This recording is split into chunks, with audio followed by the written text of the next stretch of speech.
My husband went on vacation with his girl bestie.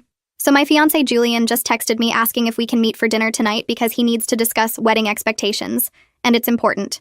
The same Julian who spent the last 6 weeks planning a month-long trip to Thailand with his female best friend Sienna, framing our upcoming marriage as him losing his freedom and needing one last adventure before settling down. Yeah, that Julian. I'm sitting here staring at my engagement ring wondering what fresh nightmare he's about to drop on me tonight, because if the last 6 weeks have taught me anything, it's that every conversation with him lately ends with me questioning my sanity.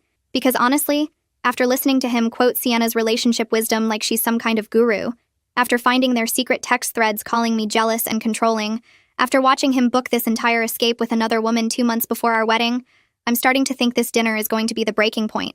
Let me explain how we got here because I need to process this before I walk into whatever he has planned for tonight. 6 weeks ago, Julian came home from Sunday brunch with Sienna and announced they'd been having a really important conversation about our future. His energy was weird, nervous but excited, like someone about to pitch an idea they know is controversial. I was folding wedding RSVPs at the dining table, checking off names of people who'd be watching us get married in just 2 months, when he sat down across from me with this serious expression. He said Sienna had opened his eyes to something he'd been feeling but couldn't articulate. That marriage is forever, and forever is a really long time. And before he committed to forever, he needed to make sure he knew who he was as an individual. Because once we got married, he'd be locked into family obligations and responsibilities and routines, and he'd never have another chance to just be spontaneous and free and himself. He needed one last trip before the wedding. 1 month in Thailand with Sienna, to find himself before he lost himself in marriage. I sat there with a stack of RSVPs in my hand, cards from people who'd already bought plane tickets and booked hotels to watch us promise forever to each other, and stared at him. I asked if this was a joke. He said no, he was completely serious. Sienna takes these freedom trips with all her friends before they get married, and she'd been explaining to him how crucial it is for his mental health and our future relationship. That the strongest marriages are between two people who know themselves as individuals first. I asked why he couldn't take a trip with his guy friends, or why we couldn't take a trip together before the wedding. He said his guy friends would just want to party and wouldn't give him space for real self-reflection. And taking a trip together would defeat the entire purpose. He needed distance from us to figure out if he was truly ready for us to become permanent. He needed to experience life without me to make sure he wanted life with me. The way he said it made our engagement sound like a mistake he needed to verify before it was too late.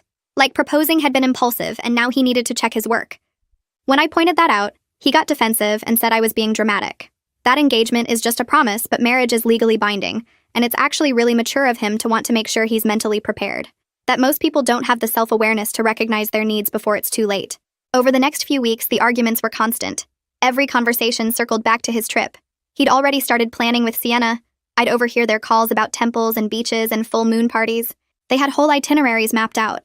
When I'd try to talk to him about my concerns, he'd shut me down with therapy speak about how I was trying to control his autonomy. That my discomfort with his female friendships revealed my insecurities. That if I really trusted him, I wouldn't have a problem with this. He kept quoting Sienna like she was some enlightened relationship expert. Sienna says couples who give each other radical freedom have the strongest bonds. Sienna thinks people who need constant reassurance aren't ready for marriage. Sienna believes I need to explore this now or I'll resent you later. Every concern I raised, every boundary I tried to set, was met with something Sienna had apparently said about why I was wrong. I finally snapped and asked when Sienna became the authority on our relationship. She's been single for 3 years, has never even lived with a partner, never been engaged. What qualified her to give advice about marriage? Julian got this pitying look on his face and said that's exactly why her perspective was valuable. She wasn't emotionally compromised like I was. She could see our relationship objectively while I was too close to it, too invested in the wedding to think clearly about the marriage, too invested in the wedding, our wedding, that we'd been planning together for 8 months. Suddenly that was a character flaw. Then I found the messages. I wasn't snooping. Julian left his iPad open on the kitchen counter and the messaging app was right there. Months of conversations between him and Sienna that made my blood run cold. Her pushing and pushing. Are you sure she's the one? You're only 29. You have your whole life ahead of you. She seems very focused on the wedding, but is she focused on your happiness? Marriage is forever. You need to be absolutely certain. And Julian responding, sometimes I wonder if I'm settling. What if I'm just doing this because it's what's expected? I love her, but is that enough? You're right, I need to really think about this. The worst message was from 3 weeks ago. Sienna wrote, if she really loves you, she'll support this trip. If she fights you on it, you'll know she's more interested in controlling you than understanding you. Julian responded, you're right. This will be a good test of whether she's ready to be a wife. A test. Our relationship 2 months before the wedding was a test designed by another woman. When I confronted him about the messages, He didn't apologize. He said I'd invaded his privacy and that me snooping proved Sienna's point about my trust issues. I told him I didn't have trust issues. I had a fiancé planning to leave me for a month with another woman issues. He said I was being dramatic and manipulative, twisting things to make him the villain when he was just trying to be honest about his needs. Every feeling I expressed got reframed as a personality defect. I was controlling, insecure, not ready for marriage, too focused on the wedding, too emotional, too reactive. According to Julian, I was basically a walking collection of red flags that he was generously trying to work through because he loved me despite my flaws. Last week, he officially announced he was going through with it. He'd bought plane tickets, booked accommodations, planned the whole thing with Sienna. 5 weeks in Thailand and Bali. It had grown from 4 weeks without him even telling me. Leaving in 2 weeks, getting back 1 week before the wedding. When I asked how he could make such a massive decision without my input, he said he had considered my input, but ultimately his mental health had to come first. That he couldn't start our marriage already feeling resentful about missing this opportunity. I asked if he understood how insulting it was that marrying me required a month-long escape first. He said I was twisting his words again. This wasn't about escaping me. It was about finding himself. And the fact that I couldn't see the difference proved exactly why he needed the space. Every conversation ended the same way, with me somehow being the problem. My concerns were invalid. My feelings were irrational. My boundaries were controlling. And through it all, Sienna's voice in his ear, telling him he was right and I was wrong, that he deserved this, and I was being selfish. So here we are. 6 weeks of fighting, 6 weeks of being gaslit, 6 weeks of watching my fiancé plan an escape from our marriage before it even starts. And now he wants dinner to discuss wedding expectations. Part of me stupidly hopes maybe he's finally coming to his senses, that maybe the man I fell in love with will show up tonight and we can salvage this. But a much bigger part of me knows exactly what this is. He's going to announce he's going regardless of how I feel, probably with a whole speech prepared about what I need to work on while he's gone. Well, I'm done being the accommodating fiancé. Time to hear what he has to say. Update coming after dinner. First update. I'm sitting in my car in the parking lot of the restaurant right now, and I honestly can't decide if I want to laugh or scream. So remember how Julian wanted to meet for dinner to discuss wedding expectations? Well, buckle up because this man just revealed exactly how little he thinks of me, our relationship, and apparently women in general. And I'm genuinely questioning every decision I've made in the last 2 years. I got to the restaurant early and spent 15 minutes giving myself a pep talk. Part of me was still hoping this would be the moment he'd realize how insane he'd been acting. That maybe he'd come to his senses and we could salvage this. I should have known better.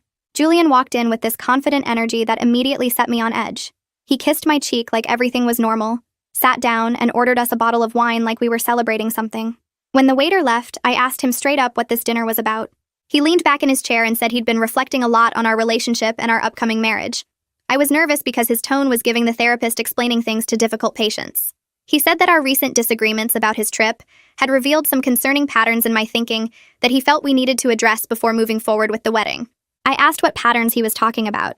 He actually had the audacity to pull out his phone and show me notes, like he'd written down a list of my character flaws. He started with how I'd reacted emotionally instead of rationally to his trip announcement, how I'd made his needs about my insecurities instead of supporting his personal growth, how I seemed more focused on the wedding than the marriage, which worried him about my priorities. Every point felt like a punch to the gut, but I stayed quiet and let him talk because I needed to hear exactly how deep this went.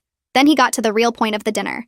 He said he'd decided, not discussed, not asked, that he's going on the trip regardless of my feelings about it, that he can't let my discomfort dictate his choices, or he'll end up resenting me for the rest of our marriage. He said this like he was being noble, like he was doing us both a favor by establishing boundaries before we said our vows. I asked if he understood that most people would consider planning a month-long vacation with another woman 2 months before their wedding to be a massive red flag, not a boundary. He said that's exactly the kind of conventional thinking that stifles relationships. But wait, it gets so much better. He then launched into what he'd planned for me while he was gone. He said, and I'm quoting here because I'll never forget these words, "I think you should use this time to really focus on preparing for your role as my wife." I asked him what he meant by that, and he actually smiled like he was about to give me helpful advice. He said that since I'd been so focused on my career, I hadn't really thought about the domestic side of marriage, that his mom had mentioned I didn't know how to make his favorite meals, and maybe I could take some cooking classes, that I could use the time to practice making our house more of a home instead of just a place we sleep. I sat there in complete shock as he kept going. He said marriage would require me to shift my priorities a bit, maybe consider going part-time at work eventually, so I could focus more on our home life and future family. That Sienna had really opened his eyes to how important it is for wives to support their husbands' ambitions instead of competing with them. That the strongest marriages have clear roles and expectations, and he wanted to establish that now before we made things official. I finally found my voice and asked if he was seriously telling me I needed to become a 1950s housewife while he went on vacation with another woman. He got this frustrated look and said I was twisting his words, that he just wanted me to understand that marriage requires sacrifice and compromise, and right now he wasn't seeing much willingness to compromise from my end. I pointed out that I'd been compromising our entire relationship while he demanded I accept increasingly disrespectful behavior. He said that's exactly what he meant about my attitude. I saw support as disrespect, which revealed a fundamental misunderstanding of partnership.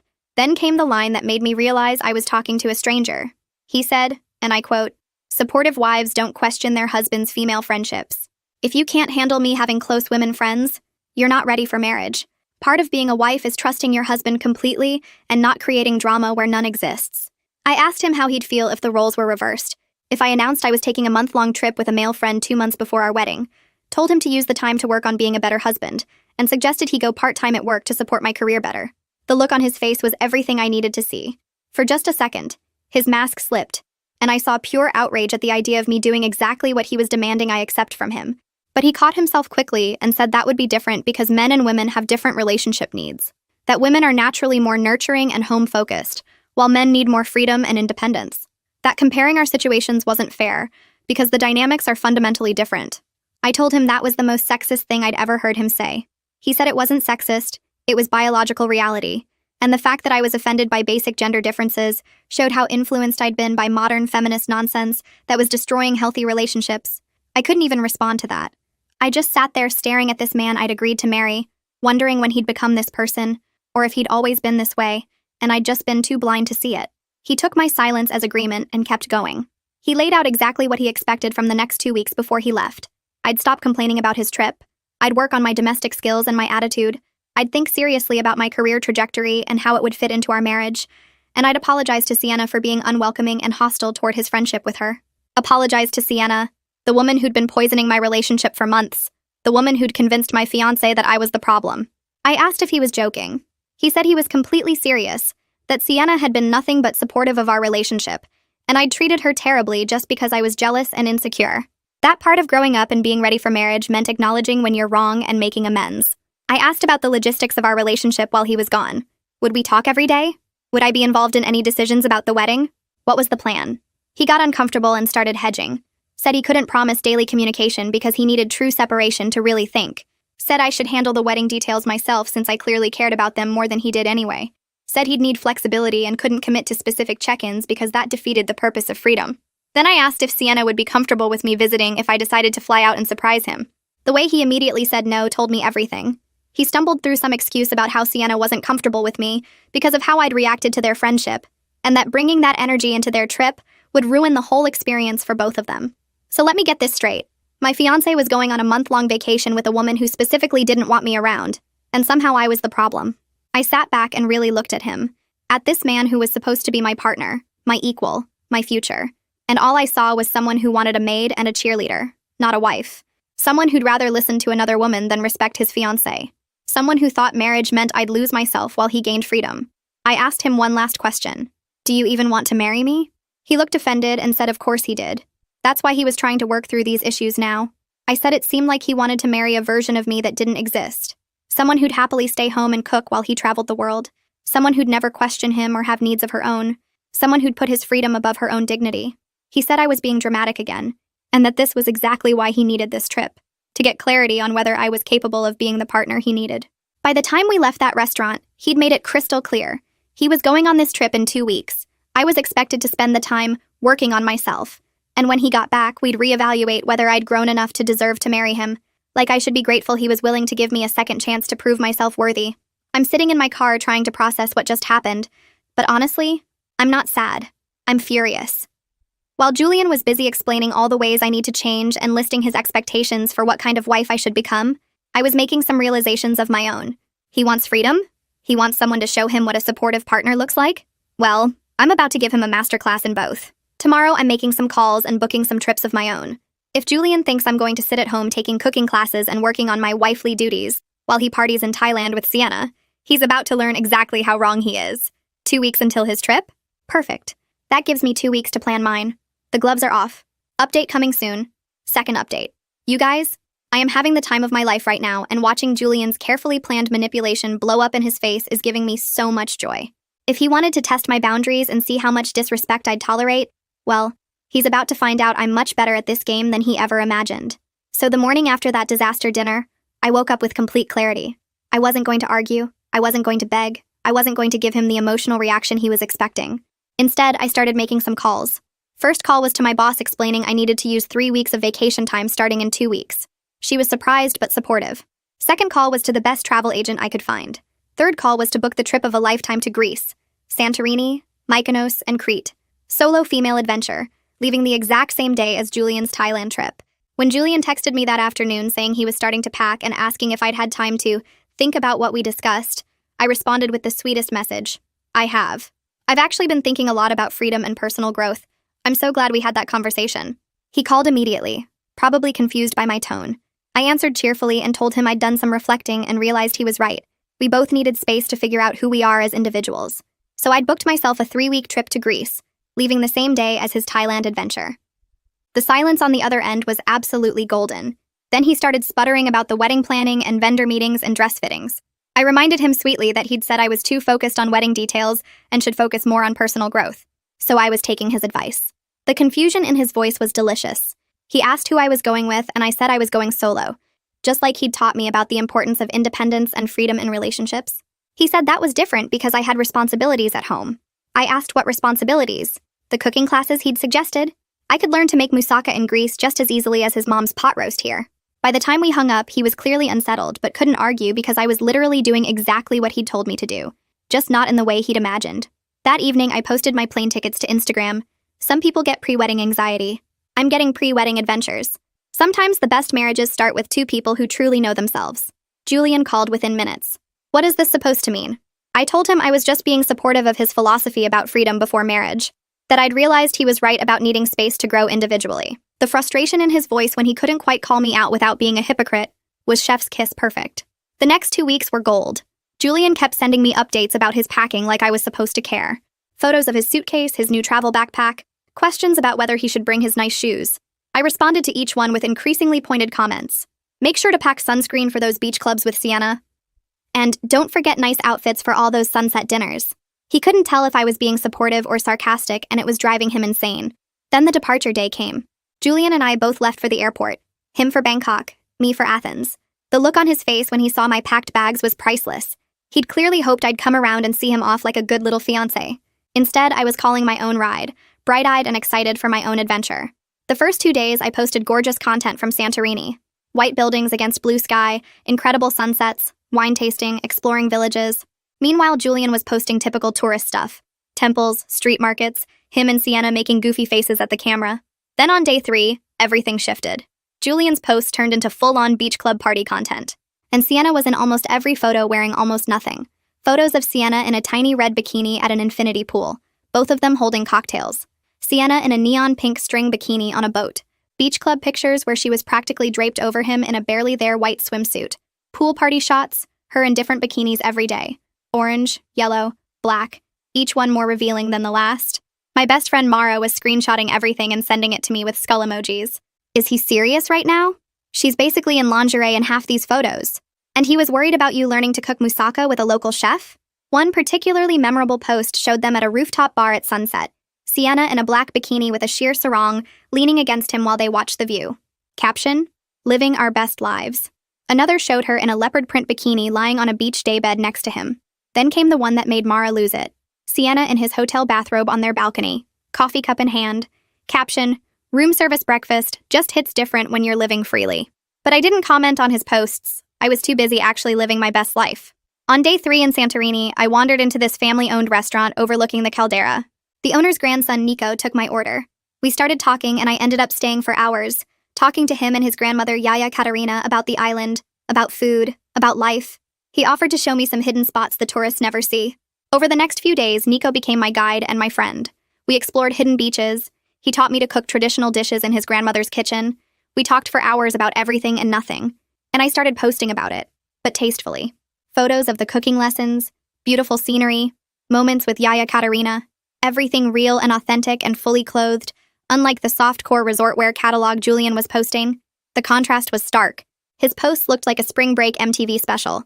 More beach clubs, Sienna in a yellow bikini that was basically 3 triangles in string, them at beach bars with her sitting practically in his lap, her in a white crochet bikini that left nothing to imagination. Mine looked like a life-changing cultural experience. Sunset cooking sessions, village explorations, genuine connections. And Julian noticed. His text started getting concerned. Who's that guy in your stories? Are you hanging out with locals? Why aren't you answering your phone? I'd respond hours later with breezy messages. Having an amazing time. Thought we were both enjoying our freedom. Meanwhile, his posts with Sienna kept getting more provocative. Sienna in a metallic gold bikini at another beach club. Beach volleyball in barely there bottoms. A particularly egregious post of them at a full moon party. Her in body paint and a bikini top. Him with his arm around her. The internet was forever, and he was documenting all of it. Mara sent that one with, "I'm sorry, body paint?" And he's got his arm around her. And he questioned you about making pasticcio with a Greek grandmother? But the best part was watching Julian spiral. By week 2, his texts had gone from concerned to panicked. We need to talk about boundaries. I don't think it's appropriate for you to be spending so much time with some random guy. Are you even thinking about our wedding? I reminded him that he'd spent 6 weeks telling me that opposite-sex friendships were perfectly normal and that anyone who had a problem with them was insecure. That I was just being mature and trusting, like he'd asked me to be. The hypocrisy was so blatant he couldn't even argue back. Meanwhile, I was genuinely falling for this new life. Nico was kind and funny and treated me like an equal. We'd spend mornings at the beach, afternoons cooking with Yaya Katerina, evenings watching sunsets and talking about our dreams. There was no pressure, no games, no tests, just 2 people enjoying each other's company and seeing where it went. My posts reflected that. Genuine joy, real laughter, authentic experiences. His posts were still party-focused, but there was something desperate about them now. More beach clubs, Sienna in a blue sequined bikini, more bikini shots, red string bikini at sunset, but the captions were getting defensive. Living without apologies, and some people understand freedom, some people don't. By the end of week 2, Julian was trying to video call me multiple times a day. I'd decline and text back that I was busy or that the connection wasn't good. The few times I did answer, I kept it short and sweet. Yes, I was having an amazing time. Yes, Nico was wonderful. Yes, I was learning so much about myself. And then I'd have to go because we were heading to another beach or another family dinner or another adventure. His last string of posts before everything fell apart were almost sad. More full moon party content. Sienna in neon body paint and a bikini top. Different angles of the same party. Him trying to look like he was having the time of his life. But I could see the cracks, the forced smiles, the try-hard captions. Then on Sunday of week 3, the messages got desperate. We need to talk immediately. Something happened with Sienna. I want to come home early. This trip was a mistake, but I was too busy being happy to care. I was at a beach bonfire with Nico and his friends, watching the sunset, speaking broken Greek and laughing at my mistakes, eating amazing food, feeling more myself than I had in years. Some people plan freedom trips to test their partners. But some people discover that real freedom has nothing to do with tests or trips or proving points. It's about choosing yourself and refusing to accept less than you deserve. Julian's about to find out that while he was busy posting bikini pics with his friend, I was busy falling in love with an actual life worth living. Update coming soon. Last update. I literally cannot stop smiling at what just happened. Julian video called me and completely melted down on camera, and honestly, it was exactly what he deserved. So after 3 weeks of increasingly panicked messages from Julian about needing to talk and how things went wrong with Sienna, I finally answered his video call. I was at Nico's family restaurant during golden hour, the sun setting over the Mediterranean behind me, and I looked genuinely happy because I was genuinely happy. Julian, on the other hand, was calling from some dingy hostel in Bangkok looking absolutely wrecked. He immediately launched into this whole sob story about how Sienna had met some Australian guy named Dylan and ditched him over a week ago, how he'd been alone in Thailand, how the trip wasn't what he'd expected, how he wanted to come home early and work on us. He looked like he'd been sleeping in his clothes, and I felt absolutely nothing but relief that I hadn't wasted more time on him. I calmly told him, "I'm not coming home, Julian." His face went through about 5 emotions in 3 seconds. Confusion, disbelief, anger, panic. "What do you mean you're not coming home? Your trip is almost over." "I'm staying in Greece, with Nico, and the wedding is off." The explosion was immediate. "Over some vacation fling? You're throwing away our entire relationship for some guy you just met?" I stayed completely calm, which seemed to make him angrier. "You threw it away when you told me marrying you meant losing your freedom. Turns out I was the one trapped.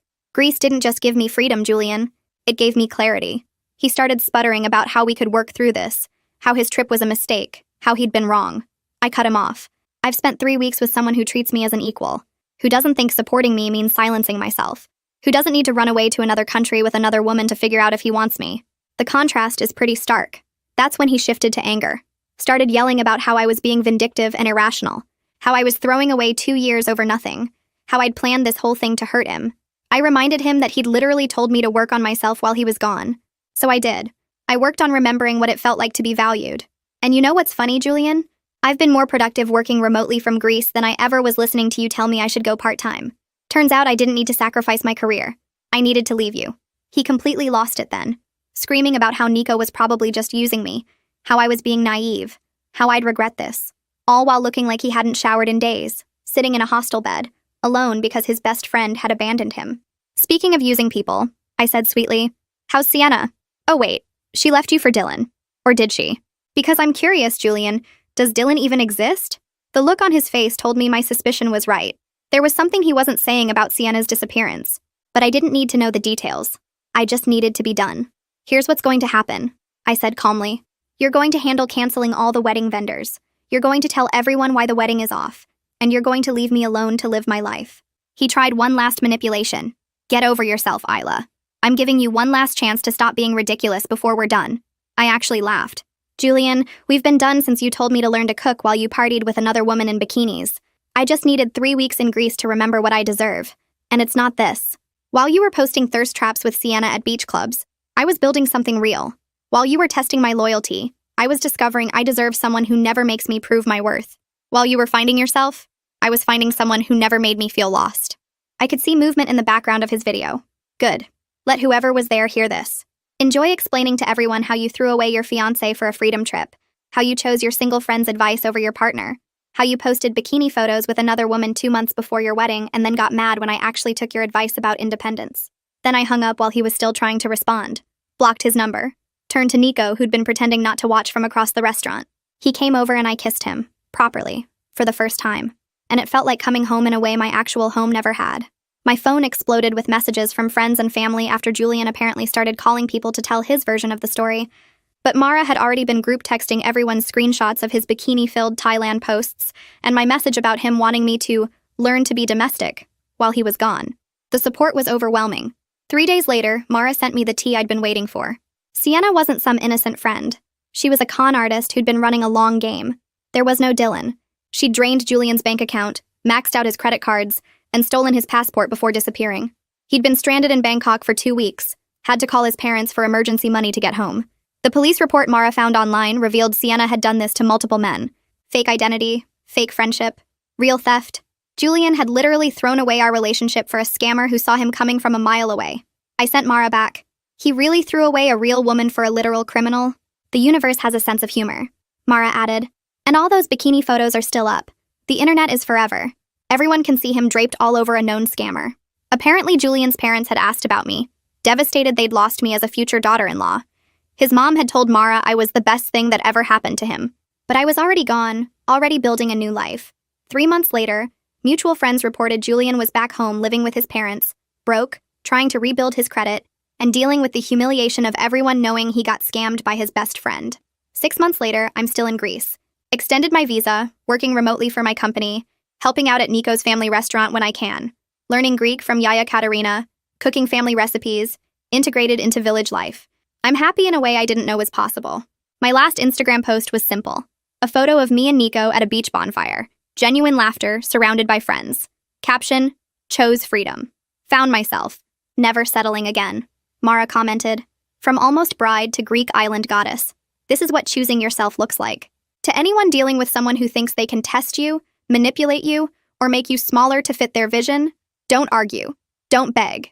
Just choose yourself and watch them realize too late what they lost. Julian wanted freedom. He got it. Just not the kind he imagined. And I got something better. A life where I'm valued, respected, and truly free. Living well really is the best revenge.